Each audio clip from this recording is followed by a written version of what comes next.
So, what about the displays? Well, the second that you turn these two phones on, one thing becomes quite clear. That if we're considering the full spectrum of phone displays out there, neither of these guys is winning any awards. I mean, the Pixel is surrounded by a border that's at least 20% thicker than you'd want it to be at this price. And the iPhone has a notch. I thought we were done with notches. I was so happy to be done with notches. I guess this is Apple's way of making something mid-range, giving you tech that's one step back from the current seamless dynamic island, while sitting clearly one step forward from the straight-up black bars that you'd get across the cheaper iPhone SEs. Either way, not a huge fan, and I'd actually side towards the Pixel just generally with display. The 9A is a lot brighter than last year's 8A, and so definitively outclasses the iPhone if you go outdoors.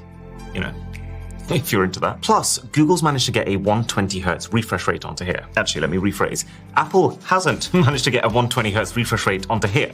That feels like the bigger headline. So almost everything feels quite a bit smoother over at Team Google. Although weirdly, this is one of the very few phones I've seen with which you get a high refresh rate display, but it's turned off by default, so most people won't end up using it. Bear in mind, the iPhone is slightly higher resolution, so videos might look a little crisper, and it uses stronger glass on the front. So when you factor in everything, it's not a massive display lead for Google, but it is a lead nonetheless. So Pixel gets 7, iPhone gets 6.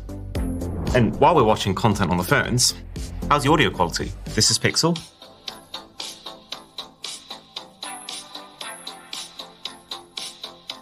Now this is iPhone.